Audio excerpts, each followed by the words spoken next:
कोकणातील प्रत्येक अपडेट जाणून घेण्यासाठी आजच माझे कोकणच्या सोशल मीडिया प्लॅटफॉर्मला लाईक, फॉलो आणि सबस्क्राईब करा। रायगड जिल्ह्यातील महाड आणि पोलादपूर तालुक्यात भोई समाज मोठ्या प्रमाणात विखुरलेला आहे।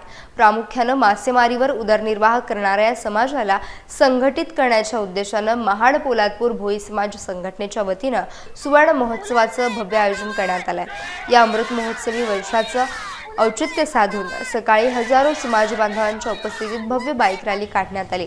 महाड तालुक्यातील खरवली, नांगळवाडी आणि बीरवाडी यांसारख्या विविध गावांमधून ही रॅली अत्यंत उत्साहात मार्गस्थ झाली।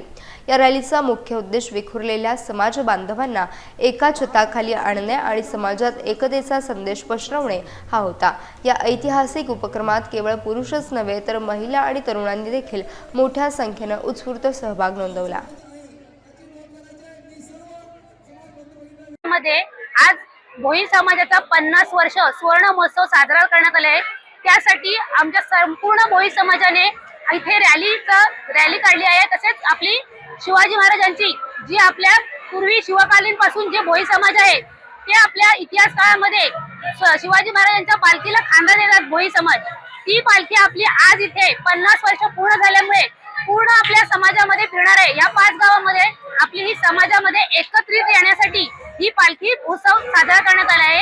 या ठिकाणी बाईक रॅलीच्या माध्यमातून ही रॅली काढलेली आहे। शिवाजी महाराजांच्या काळामध्ये हा भोई समाज खऱ्या अर्थाने महाराजांना सुखरूप पोहोचवण्याचं काम या भोई समाजाने केलेलं आहे आणि त्या निमित्ताने आज आम्ही ती पालखी सोहळा शिवाजी महाराजांचा पालखी सोहळा सुद्धा या ठिकाणी आयोजित केलेला आहे। खरं सांगायचं तर हा भोई समाज ऐतिहासिक काळापासून त्याचं महत्व आहे। रामायणामध्ये शरवी नदीच्या काठी पैल तीरे नेणारा प्रभू रामचंद्रांना केवट हा भोई होता है। त्याप्रमाणे ऐतिहासिक काळामध्ये सुद्धा शिवाजी महाराजांच्या काळामध्ये अनेक पराक्रम या भोई समाजाने केलेले आहे।